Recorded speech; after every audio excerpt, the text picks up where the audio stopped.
একদিন এক দুষ্টু ডাইনি টুনির বাড়ি থেকে দুটো ডিম চুরি করে নিয়ে আসে তার বাড়িতে। আর সে ডিমগুলো এনেছিল তার ছেলের জন্য। বনের পশু পাখিরা ডিম পেড়ে তারা শান্তিমতো রাখতেই পারে না। ডাইনি আর ডাইনির ছেলে ডিমগুলো চুরি করে নিয়ে আসে। ডাইনির ছেলে ছিল ডিম পাগল, তাই যখন ডাইনি ডিমগুলো টুনির বাসা থেকে চুরি করে নিয়ে আসলো, কিন্তু সে তার ছেলেকে বাড়িতে দেখতে পেল না। তাই সে বলছে, হে হে হে ভূতু, আয় ভূতু, কই গেলি রে? দেখ দেখ দেখ, তোর জন্য টুনির বাসা থেকে দুটো ডিম এনেছি। কই রে, কই গেলি? আর দেখি তো ছেলেটা কোথায় গেল। বলেছিল কিছুক্ষণ আগে মা বড্ড ক্ষুধা পেয়েছে, যাই গিয়ে দেখি গিয়ে।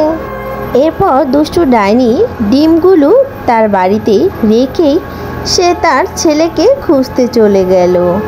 ওইদিকে টুনি ঘুরতে ঘুরতে দুটো ডিম দেখতে পেল, আর সে ডিম দেখেই সেই ডিমের কাছে এসে দাঁড়িয়ে পড়ল।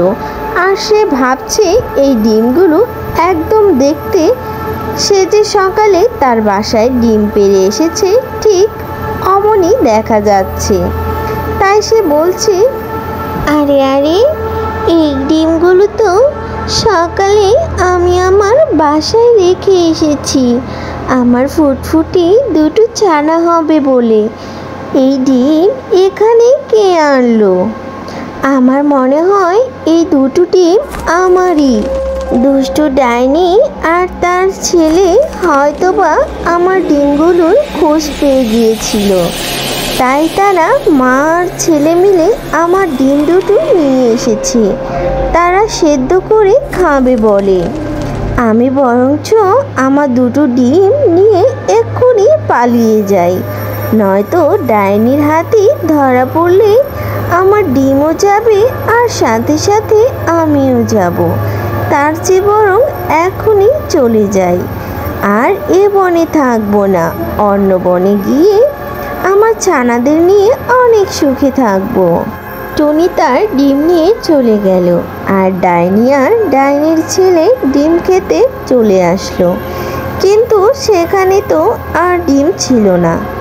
তা দেখে ডাইনির ছেলে বড্ড করে কান্না করছিল আর বলছিল, মা তুমি তো বলেছিলে আজ আমাকে দুটো ডিম খাওয়াবে, কিন্তু এখানে তো কোনো ডিমই নেই।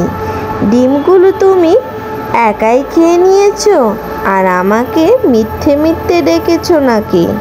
তখন ডাইনি বলল, না রে বাবা, আমি তোর জন্য দুটো ডিম রেখেই গিয়েছিলাম, কিন্তু কে যে নিয়ে গেল বুঝতে পারছি না।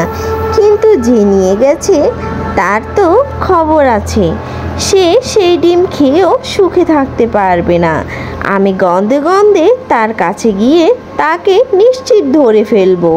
আজকের দিন ভেবেছিলাম দুটো ডিম দিয়ে মা আর ছেলের দিন চলে যাবে, কিন্তু ডিমগুলো তো চুরি হয়ে গেল। তার চেয়ে বরং চল আজ আমরা না খেয়েই থাকি, আর সব দোষ তো তোরই। তুই যদি তেঁতুল গাছ থেকে ছোট ছেলেদেরকে ঢিল না মারতি, তবে তো তুই বাড়িতেই থাকতি, আর তোর সাথে ডিমগুলো তখনই খেয়ে ফেলতে পারতাম। তোকে ডাকতে গিয়েই ডিমগুলো শেষ হয়ে গেল। থাক বাবা, আজ চল আমরা না খেয়েই থাকি।